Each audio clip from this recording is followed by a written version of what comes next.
नमस्कार विद्यार्थी मित्रांनो, जसं की आपल्याला माहिती आहे की आपली कंबाईनची जी एक्झाम आहे ती पुढे गेलेली आहे आणि या मिळणारा जो वेळ आहे आपल्याला किंवा राहिलेला जो टाइम आहे तर त्या टाइम मध्ये आपण रिव्हिजन आणि जास्तीत जास्त क्वेश्चन पेपर सॉल्व्ह करायला पाहिजे. ही खूप जणांचा प्रश्न होता की मॅडम आमचा अभ्यास पूर्ण झालेला आहे, आमची रिव्हिजन झाली, पण क्वेश्चन पेपर सॉल्व्ह करताना आम्हाला कमी मार्क येते. तर आम्ही कशा पद्धतीनं क्वेश्चन पेपर सॉल्व्ह करायला पाहिजे आणि कशा पद्धतीनं जर आता आमचं रिव्हिजन झालं ना, सर्व झालं, पण आम्हाला कॉन्फिडन्स आहे तो येत नाहीये. का नाही येत आहे? कारण तुमची जी रिव्हिजन झाली, ठीक आहे, पण रिव्हिजन झाल्यानंतर तुम्हाला जे तुम्ही आतापर्यंत एक वर्ष केलं किंवा काही पण अभ्यास केला असेल तर तो अभ्यास तुम्हाला पेपरमध्ये उतरवणं जरुरी आहे. ते एक लक्षात ठेवायचं की आपली जी एक्झाम आहे त्या एक्झाम मध्ये आपल्याला 100 प्रश्न येतात, बरोबर. 100 प्रश्न येतात, 1 तासासाठी आपल्याला 100 प्रश्न आणि 1 तास असतो आणि आपल्याला 7 सब्जेक्टला आपल्याला सामोरे जायचं असते. जसं की तुम्हाला समजा की आपल्यासमोर क्वेश्चन पेपर आलेला आहे आणि आपल्याला हा क्वेश्चन पेपर 1 तासामध्ये पूर्ण करायचा आहे. तर हा क्वेश्चन पेपर आपण प्रॅक्टिस करताना या 1 तासामध्ये सोडवला पाहिजे. त्यावेळेस आपली मेंटॅलिटी कशी असेल, कशी आपली मानसिकता असेल, आपल्याला झोप येत असेल का, खूप जास्त नाश्ता केलेला असेल का, म्हणजे या गोष्टी आपल्याला कळते की आपण आपल्या स्वतःला कशा पद्धतीनं त्या टेम्परामेंटमध्ये आपण स्वतःला मॅनेज करू शकतो. त्यामुळे पेपर सोडवायचा जो टायमिंग आहे तो 11 ते 12 असला पाहिजे.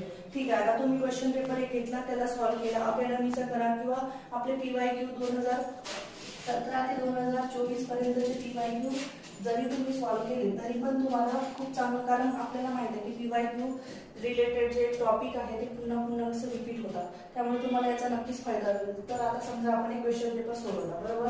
त्या क्वेश्चन पेपरमध्ये आले होते 100 प्रश्न. त्या 100 प्रश्नाचं डिस्ट्रीब्युशन अशा पद्धतीने होतं की आपल्याला पॉलिटिक्ससाठी 15 क्वेश्चन बघायला मिळाले, सायन्ससाठी, जॉग्राफी, हिस्ट्री आणि अशा पद्धतीने आपले 100 क्वेश्चन आपल्यासमोर आले होते. तर आपण बघितलं, तुम्ही क्वेश्चन पेपर सॉल्व्ह करायला बघायचं की तुम्ही मॅथ आणि रिझनिंग मध्ये तुम्हाला किती मार्क पडले. 20 पैकी जर तुम्ही 15 ते 16 पर्यंत जर सोडवू शकला विथ ॲक्युरेसी तर ठीक आहे. आणि करंट अफेअर मध्ये आपण समजा 13 प्रश्न बघू किंवा इकॉनॉमी मध्ये आपण 10च पकडू, कारण कोणाला इकॉनॉमी कठीण जातो.